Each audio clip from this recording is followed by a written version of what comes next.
इस अगस्त के महीने में भूल कर भी दान मत कर देना अपनी यह एक चीज, वरना जिंदगी भर रोना पड़ेगा। खुद ही अपनी बर्बादी की कहानी लिख डालोगे। और याद रखना, गरीबी, बीमारी, दुर्घटना, लड़ाई, यहाँ तक कि अकाल मृत्यु भी आपके घर में, आपके जीवन में प्रवेश कर सकती है। इसलिए भूल कर भी किसी को भी गलती से भी दान मत कर देना अपनी यह एक चीज। तो जयकारा बोलो माता रानी का, जगत माई महामाई माँ भद्रकाली की जय बोलो, माता रानी के सांचे दरबार की जय बोलो। तो मीन राशि वालों, आप सभी का बहुत बहुत स्वागत करते हैं मीन मंथन यूट्यूब चैनल में। इस अगस्त के महीने में ग्रहों की कुछ ऐसी चाल बन रही है जो आपके जीवन में बहुत बड़े महापरिवर्तन लाने वाली है। लेकिन यदि आपने कुछ गलतियां कर दी तो आपके जीवन में भयंकर परेशानियां भी आ सकती हैं। आप लंबे समय तक दुख और तकलीफों में डूबे रह सकते हैं। और उन गलतियों में से सबसे बड़ी गलती होगी यदि आपने इस एक चीज को दान दे दिया। जी हाँ बंधुओं, तो क्या है यह एक चीज और क्यों आपको इस अगस्त के महीने में इस एक चीज का दान नहीं करना है? साथ ही साथ कौन सी हैं वे चीजें जिन्हें दान कर देने से आपकी लॉटरी लग जाएगी, आपके सौभाग्य के दरवाजे खुल जाएंगे और आप जिस भी काम में हाथ डालेंगे वहां केवल और केवल कामयाबी ही आपके हाथ लगेगी। याद रखना बंधुओं कि अगस्त का यह महीना बेहद ही पवित्र और बहुत ही खास है। इस महीने में न केवल सावन का पवित्र महीना चल रहा है, बल्कि नाग पंचमी और श्री कृष्ण जन्माष्टमी जैसे बेहद पवित्र और भाग्य को बदल देने वाले त्योहार भी हैं। इन त्योहारों का आप कैसे लाभ उठाएंगे और अपने जीवन की हर एक दुख तकलीफ को कैसे समाप्त करेंगे, सारी बातें आपको पूरे विस्तार के साथ बताएंगे। और हर एक बात जो हम आपको बताने जा रहे हैं उसका पूरा शास्त्रीय और वैदिक प्रमाण भी देंगे। जी हाँ मित्रों, साथ ही साथ ज्योतिष और लाल किताब के अनुसार आपको एक ऐसा शक्तिशाली उपाय भी बताएंगे जिसे केवल एक बार करना है, किसी दिन विशेष पर। कौन से दिन करना है यह भी हम आपको बताएंगे। और जैसे ही आप उस उपाय को करेंगे, आप अगले ही दिन से उस उपाय की सकारात्मक शक्ति को खुद महसूस करेंगे और अपने जीवन को अपनी आंखों के सामने बदलते हुए देखेंगे। जी हाँ बंधुओं, जो बातें हम आपको बताने जा रहे हैं वे कोई साधारण बातें नहीं हैं। लोग हजारों लाखों रुपए लेकर ऐसी महत्वपूर्ण गुप्त जानकारी दूसरों को देते हैं, लेकिन हम जो भी जानकारी आपको दे रहे हैं उससे हम माता रानी की सेवा समझकर करते हैं। और आप लोगों के जीवन में जो महत्वपूर्ण बदलाव आते हैं, जो खुशियां आपको प्राप्त होती हैं, वही हमारा मूल्य है। जी हाँ बंधुओं, हमारा पुण्य का घड़ा भी भरता है और माता रानी के प्रति हमारी भक्ति भी मजबूत होती है। इसी के साथ साथ बंधुओं, हम नित्य पूजा पाठ और साधनाओं के माध्यम से अपने हर एक व्यूअर और सब्सक्राइबर के जीवन में माता रानी की कृपा और आशीर्वाद को भेजने की पूरी कोशिश करते हैं। तो कहने का मतलब यह है बंधुओं कि हम आपके लिए दिन रात प्रयास कर रहे हैं और सच्चे मन और सच्चे दिल से आपको शुद्ध ज्ञान पहुंचाने की कोशिश करते हैं। अब ऐसे में आपको हमारा सहयोग करना होगा, क्योंकि बिना आपके सहयोग के कुछ भी संभव नहीं है। केवल बातें सुन लेने से काम नहीं चलता है, उन बातों को जीवन में लागू करना पड़ता है। और बीच में ही वीडियो यदि आप छोड़कर चले जाते हैं तो आप सबसे बड़ी मूर्खता का कार्य करेंगे, क्योंकि हम एक तरफ तो आपके जीवन को बदलने का शक्तिशाली प्रयास कर रहे हैं, आपके जीवन को दिशा देने की कोशिश कर रहे हैं, और आप वीडियो बीच में ही छोड़ देंगे तो सब किए कराए पर पानी फिर जाएगा। यह बिल्कुल वैसा ही है कि लक्ष्मी मैया आपके तिलक करने के लिए दरवाजे पर आई हैं और आप मुंह धोने चले जाते हैं। जी हाँ बंधु, यह एक सामान्य सी कहावत है, लेकिन आपके इस व्यवहार पर पूरी तरह से फिट बैठती है। इसलिए आपसे हमारा हाथ जोड़कर अनुरोध है कि आप इस वीडियो को अवश्य देखें, क्योंकि इस वीडियो में पूरे अगस्त के महीने में ग्रहों के आधार पर बनने वाली परिस्थितियों के आधार पर हम आपको दान का इतना शक्तिशाली ज्ञान देने जा रहे हैं जिसके माध्यम से आप अपने जीवन को पूर्ण रूप से बदल पाएंगे। हम इस बात की गारंटी देते हैं। बस आपको करना इतना है कि इस वीडियो को पूरा देखना है, तभी हमारी मेहनत सफल होगी, हर एक प्रयास सफल होगा। तो उम्मीद है कि आपको सारी बात समझ में आ गई होगी।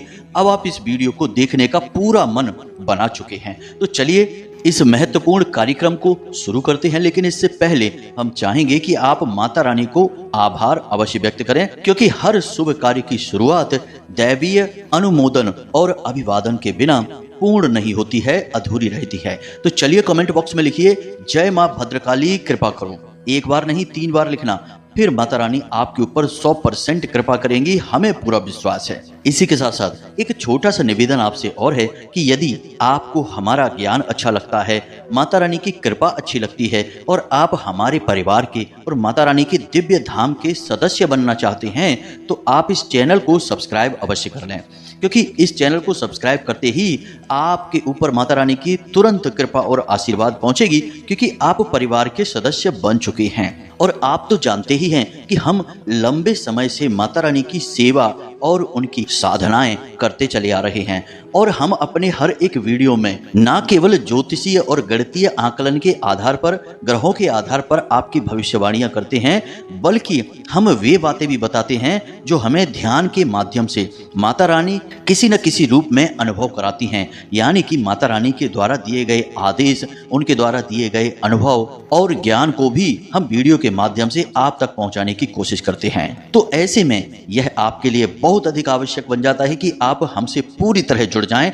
और इस चैनल को सब्सक्राइब कर लें, परिवार के सदस्य बन जाएं। तो चलिए मित्रों, चैनल को जल्दी से सब्सक्राइब करिए, फिर आगे बढ़ते हैं। बंधुओं, दान के विषय में एक श्लोक हमें याद आ रहा है जो कहीं पर हमने पढ़ा था। उस श्लोक के माध्यम से आपको दान के महत्व के बारे में सारा ज्ञान प्राप्त हो जाएगा कि दान कितना महत्वपूर्ण और शक्तिशाली उपाय है जीवन के हर एक सुख को प्राप्त करने का। तो ध्यान से सुनिए। दानम धार्यते पृथ्वी दानमेवं भुवनत्रयम् दानमेकः द्वारपालः कृत्वा त्रिलोकी नाथम च लक्ष्मीपतिम्। इसका मतलब यह है कि दान ही वह एक माध्यम है जिससे यह पृथ्वी टिकी हुई है, दान से ही त्रिभुवन टिके हुए हैं, और दान ही वह द्वारपाल है जो आपके ऊपर भगवान श्री हरि विष्णु की कृपा हमेशा बनाकर रखता है, जाने नहीं देता। और लक्ष्मीपति यानी कि स्वयं माता लक्ष्मी और भगवान श्री हरि विष्णु आपके जीवन में टिके रहते हैं, यानी कि इनके द्वारपाल दान हैं। तो आप दान यदि करते रहेंगे तो आपको ना केवल इस धरती पर, धरा पर सारे सुख प्राप्त होंगे, बल्कि मृत्यु के बाद अन्य लोकों में जहां भी आप जाएंगे वहां भी आपका दान आपके साथ जाएगा। साथ ही साथ जब तक आप इस संसार में हैं, आपके घर, आपके जीवन में त्रिलोकी नाथ यानी कि स्वयं भगवान नारायण और माता लक्ष्मी हमेशा विराजमान करेंगी। दान एक द्वारपाल के समान उन्हें आपके घर के बाहर कभी निकलने ही नहीं देगा। तो आप समझ सकते हैं कि दान की कितनी अधिक महिमा है। हमारे शास्त्रों में दान को धर्म से जोड़ा गया है, इसीलिए हमेशा कहा जाता है दान धर्म। इसीलिए आपने हमेशा यह सुना होगा कि प्राचीन काल में चाहे कितना ही पुराना समय हो, चाहे कितने ही बड़े प्रतापी वीर राजा महाराजा हो या फिर बड़े व्यापारी हों, सभी यदि जीवन में सुखी रहे हैं, उन्नति और तरक्की की है, तो उनके अंदर एक गुण जो सब में एक जैसा था, और वह गुण क्या था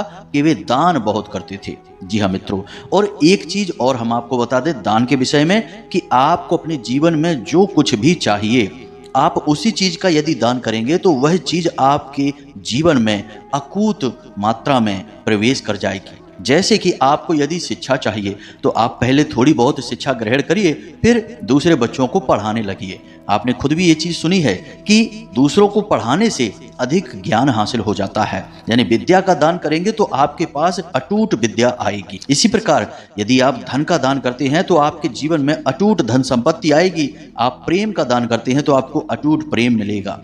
यानी कि आपको जो कुछ भी चाहिए उसे आप दान करिए। इसीलिए प्राचीन काल में राजा महाराजा, चक्रवर्ती सम्राट भी अन्न और धन इन दोनों का हमेशा दान किया करते थे, विशेष अवसरों पर जरूर दान देते थे।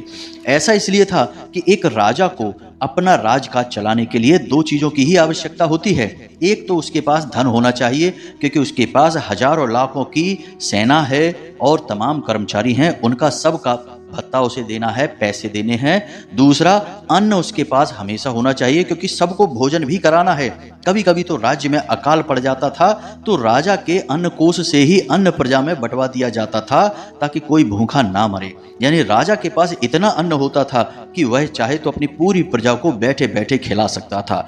और जबकि अन्न ही वो दान भी करते थे और धन भी वो दान ही करते थे। तो इससे यह साबित हो जाता है कि आप जिस चीज को अपने जीवन में चाहते हैं कि आपके जीवन में वह आए, तो उसे दान करना शुरू करिए। जी हाँ बंधु, यह सुनने में थोड़ा सा अजीब लगता है, विरोधाभासी लगता है कि भाई हमारे पास पैसे तो हैं ही नहीं, हमारी तो नौकरी ही नहीं लगी, हम तो बेरोजगार हैं, और आप कह रहे हैं कि अन्न का दान करिए, धन का दान करिए। चलो अन्न का दान तो कैसे भी कर ही लेंगे, घर से उठाकर कुछ दे देंगे, लेकिन पैसे कहाँ से लाएं दान करने के लिए? तो बंधु, यहाँ पर हमने यह नहीं कहा कि आप अपना सब कुछ लुटा बैठिए। आप अपनी क्षमता, अपनी सीमा और अपनी हैसियत के हिसाब से दान करके तो देखिए। यदि आपके पास 500 रुपए हैं तो आप उनमें से 100 रुपए किसी गरीब, भिखारी और जरूरतमंद को देकर तो देखिए। जी हाँ बंधुओं, लेकिन दान के विषय में कुछ जरूरी नियम अवश्य हैं, उन्हें आपको जानना बहुत आवश्यक है, अन्यथा दान का आपको नकारात्मक परिणाम भी प्राप्त हो सकता है। कई बार ऐसा होता है कि लोग दान धर्म करने के बाद भी परेशान रहते हैं, पीड़ित रहते हैं, उल्टा उनके जीवन में नकारात्मकता प्रवेश कर जाती है। जी हाँ बंधुओं, क्योंकि वे शास्त्रीय वैदिक नियमों को पूरी तरह से नहीं मानते। उन्होंने बस सुना कि दान करो और दान करने चले गए। अब दान की पूरी विधा, पूरे संस्कार को तो समझना पड़ेगा। आधा अधूरा ज्ञान हमेशा खतरनाक होता है, जानलेवा होता है। तो आपको पूरा ज्ञान चाहिए। तो आप दान जब भी करें, इसका सबसे पहला और प्रमुख नियम यही है कि दान हमेशा देवी देवताओं के सामने करना चाहिए। जी हाँ बंधुओं, किसी देव स्थान पर ही दान करें, कहीं भी कैसे भी दान ना कर दें। और किसी पवित्र और विशेष मौके पर दान करना बिल्कुल भी ना चूकें।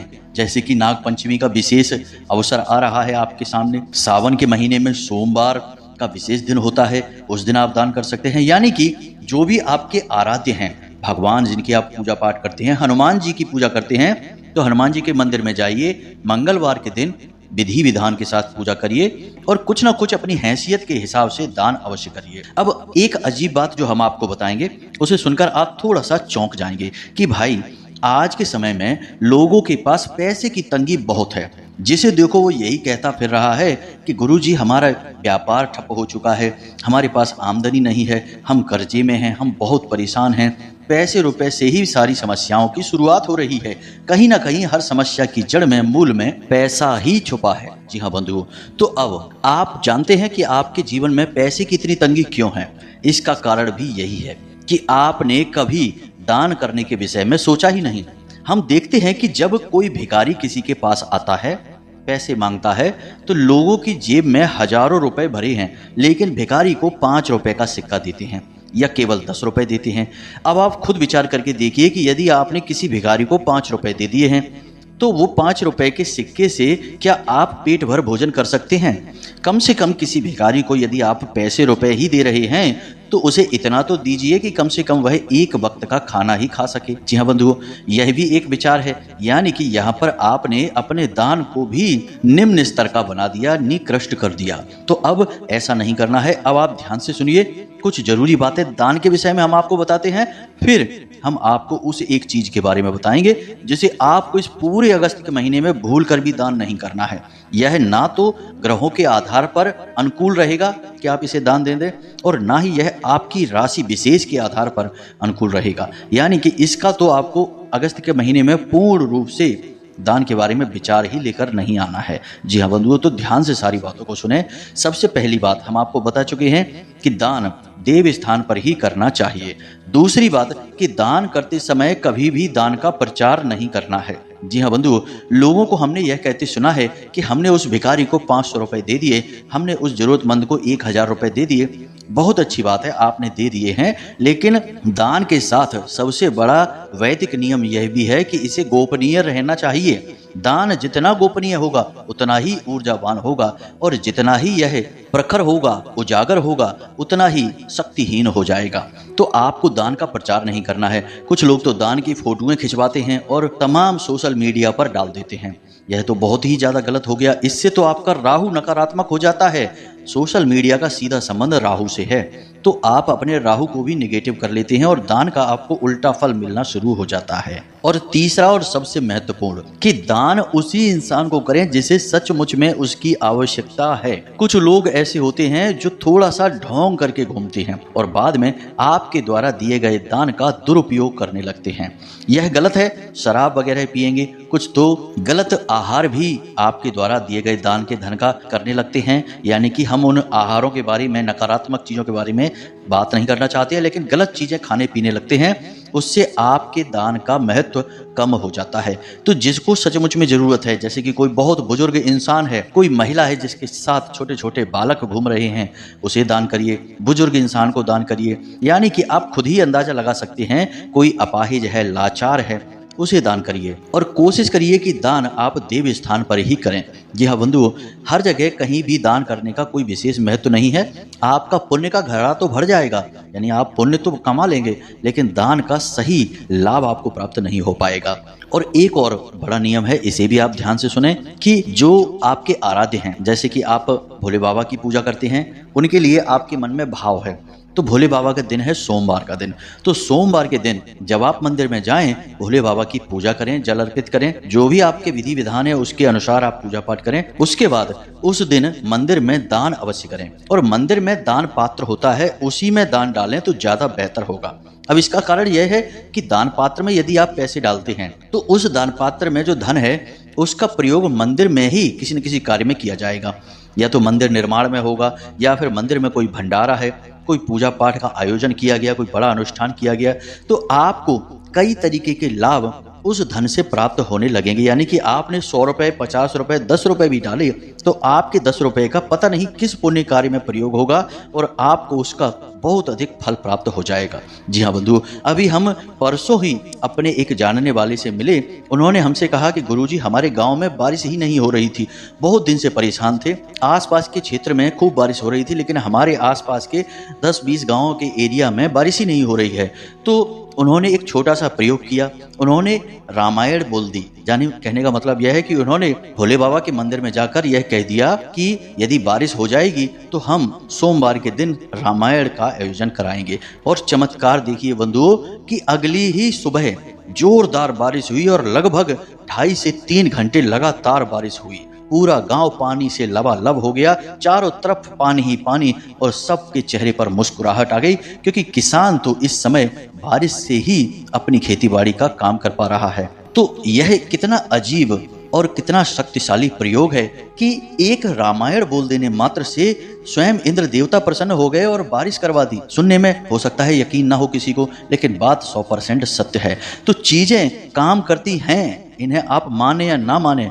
आप यदि मंदिर के दान पात्र में कुछ पैसा डालते हैं तो आपको उसका पुण्य मिलेगा ही मिलेगा, चाहे कहीं से भी मिले, कैसे भी मिले, लेकिन आपको लाभ मिलेगा ही मिलेगा। बंधुओं, याद रखना कि जीवन में जब बुरा समय आता है तो वह बेशक ग्रह नक्षत्रों की चाल या दैवीय प्रकोप से हो सकता है, लेकिन कहीं ना कहीं उसमें आपकी भी गलतियां शामिल होती ही हैं, क्योंकि ग्रह नक्षत्रों की चाल और दैवीय प्रकोप का असर भी आपके ऊपर तभी होगा, यानी कि आपका विनाश तभी होगा जब आपके द्वारा की गई भीषण गलतियां भी उसमें शामिल हो जाती हैं, तब इन चीजों की शक्ति बढ़ जाती है। इसी प्रकार जब आपका अच्छा समय आता है तो दैवीय कृपा आपको प्राप्त होती है, ग्रह नक्षत्रों की चाल का आपको पूरा लाभ प्राप्त होता है, लेकिन यह सभी तब होगा जब आपके द्वारा किए गए अच्छे कर्म इसमें शामिल होते हैं। मानव के कर्म का सबसे अधिक महत्व होता है, इसलिए अपने द्वारा किए जाने वाले कर्मों पर हमें पूरी नजर रखनी चाहिए और पूरी तरह सतर्क और सावधान रहना चाहिए। अब आप ध्यान से सुनिए, हम आपको बताने जा रहे हैं उस एक चीज के बारे में जिसे आपको इस पूरे अगस्त के महीने में दान नहीं करना है। जी हाँ बंधुओं, अब सूर्य ग्रहों के राजा हैं और आत्मा के कारक ग्रह हैं। अब सूर्य का आपके जीवन पर बहुत बड़ा प्रभाव रहता है। समाज में आपका मान सम्मान, घर परिवार में आपकी इज्जत, आपके मान सम्मान वर्चस्व के साथ साथ सरकारी कार्य और नौकरी करने वालों के लिए उच्च अधिकारियों के साथ उनके व्यक्तिगत संबंध, आपकी आमदनी और आपके काम धंधे व्यापार की बढ़त और आपका तेज दिमाग, सारी चीजें लगभग सूर्य से प्रभावित होती हैं। और ज्योतिष में कहीं कहीं पर तो यह भी व्याख्या मिलती है कि सारे ग्रहों के कहीं ना कहीं कुछ न कुछ प्रभाव सूर्य देवता अवश्य देते ही देते हैं, इसीलिए उन्हें ग्रह मंडल का राजा कहा जाता है। संपूर्ण ग्रहों के प्रभाव उनके अंदर कुछ न कुछ रूप में देखने को मिलते ही मिलते हैं। तो अब आपको सूर्य देवता से जुड़ी चीजों के संबंध में इस महीने यानी अगस्त के महीने सावधान रहना है, क्योंकि सूर्य देवता के ऊपर राहु की दृष्टि पड़ी हुई है और राहु एक दूषित ग्रह है, दुष्ट ग्रह है, और राहु ने सूर्य के साथ मिलकर षड अष्टक योग का निर्माण कर दिया है और यह योग आपके लिए बहुत खतरनाक है। अब इस योग के प्रभाव से सूर्य देवता की शक्तियां कुछ हद तक कम हो जाएंगी और सूर्य देवता से जुड़ी हुई चीजों का दान करने पर आपको इसके नकारात्मक परिणाम प्राप्त होने शुरू हो जाएंगे। जी हाँ बंधु, कोई आपसे कुछ भी कहे, हम आपको लिख कर देते हैं कि जिन चीजों के बारे में हम आपको बताने जा रहे हैं, यदि आपने इन चीज़ों का दान इस महीने में भूल कर भी कर दिया तो आगे आने वाला समय आपका बहुत ही भयंकर है। आप सह नहीं पाएंगे, इतने कष्ट आपको मिलेंगे, क्योंकि हमने आपसे पहले ही कहा कि हर ग्रह जो सकारात्मक है उनके भी फल आपको पूर्ण रूप से प्राप्त नहीं होंगे और जो ग्रह नकारात्मक हैं वे तो आपको भयंकर पीड़ाएं पहुंचाएंगे ही पहुंचाएंगे। तो इसलिए सूर्य से आपको हानि अगर एक बार होनी शुरू हो गई तो आप लंबे समय तक पीड़ाओं से ग्रसित रहेंगे, तरह तरह के नुकसान और घाटे आपको मिलते रहेंगे, आपका जीवन नर्क बन जाएगा। जी हाँ बंधु, तो ध्यान से सुनिए, इन चीजों का आपको इस पूरे अगस्त के महीने भूल कर भी दान नहीं करना है। सबसे पहली चीज है चावल, दूसरी चीज है दूध, तीसरी चीज है गुड़, चौथी चीज है गेहूं और पांचवी चीज है तांबे से बनी कोई वस्तु। और इन सब में सबसे अधिक महत्वपूर्ण है तांबे से बनी हुई कोई भी वस्तु। अब यहाँ पर हम दान करने के बारे में जो बात कर रहे हैं, तो देव स्थान पर आप कुछ भी दान कर सकते हैं, कोई समस्या नहीं आती है, ना ही कोई नकारात्मक प्रभाव आते हैं, क्योंकि वह देवदान है। लेकिन व्यक्तिगत दान आप इन चीजों का भूल कर भी ना करें, यानी किसी को आप इन चीजों को ना दें, वरना आप परेशान हो जाएंगे। अब ध्यान से सुनिए, हमने अपने एक वीडियो में कहा था कि आप भगवान भोलेनाथ को नाग नागिन का जोड़ा समर्पित करें, एक प्रयोग बताया था हमने। तो यदि आप उस प्रयोग के बारे में सोच रहे हैं और हमने कहा था कि चांदी का नाग नागिन का जोड़ा नहीं कर सकते, तो आप तांबे का बना हुआ नाग नागिन का जोड़ा भोले बाबा को समर्पित कर सकते हैं। तो आप अभी भी वह प्रयोग कर सकते हैं, कोई समस्या नहीं होगी, सूर्य देवता के नकारात्मक प्रभाव नहीं होंगे, उल्टा उनका तेज बढ़ ही जाएगा, आपके जीवन में सकारात्मक प्रभाव देंगे। देवी देवताओं के प्रति दान आप कर सकते हैं, वहां आपको कोई हानि नहीं होगी, लेकिन मंदिर के बाहर किसी अन्य स्थान पर आप इन चीजों का दान भूल कर भी ना करें।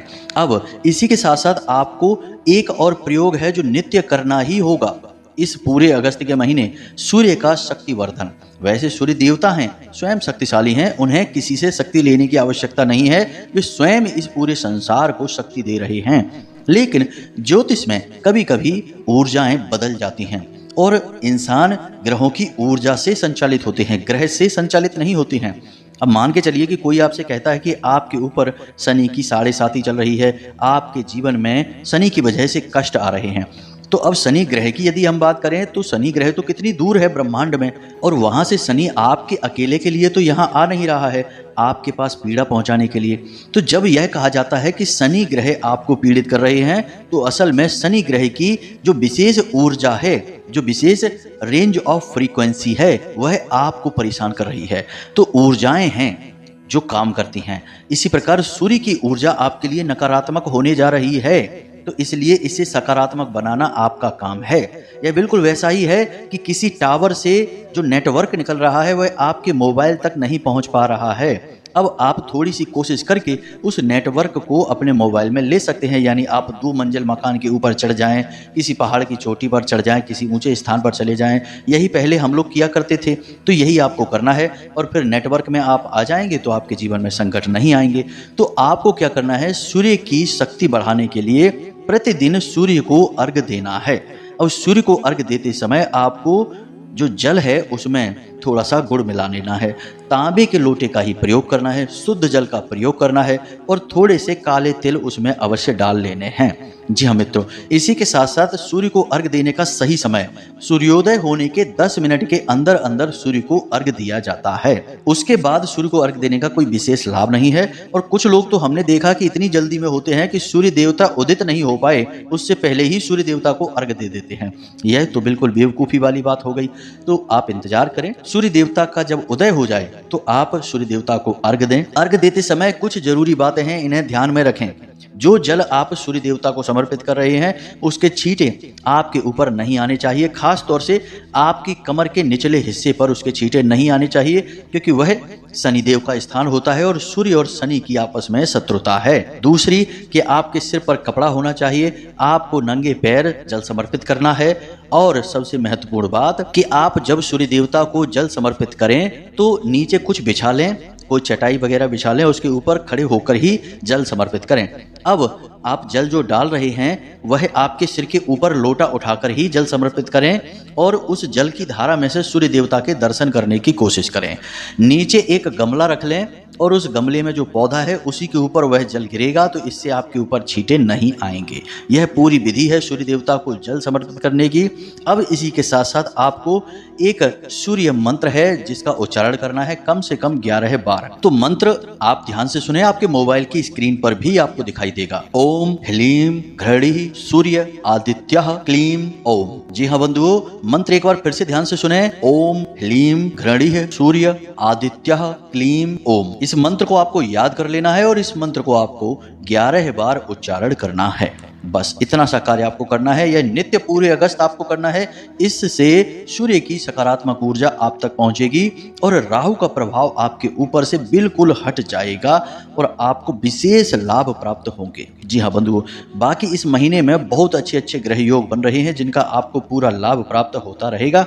बस आप इस नकारात्मकता को दूर कर लेना, तब ही आप पूरे लाभ ले पाएंगे। तो उम्मीद है कि जो जानकारी हमने आपको दी है वह आपको समझ में आ गई है। अब इस जानकारी और ज्ञान का प्रयोग करके आप अपने जीवन को स्वयं अपने हाथों से बदल डालिए। इसी के साथ साथ आज के इस विशेष कार्यक्रम को समाप्त करते हैं। हमेशा हंसते रहिए, मुस्कुराते रहिए, सकारात्मक रहिए और मंदिर अवश्य जाइए, क्योंकि आपका उद्धार वहीं से होना है। मिलते हैं अगले ज्ञानवर्धक वीडियो में, तब तक के लिए धन्यवाद। जय माई की, जय मां भद्रकाली। माता रानी आपका कल्याण करें।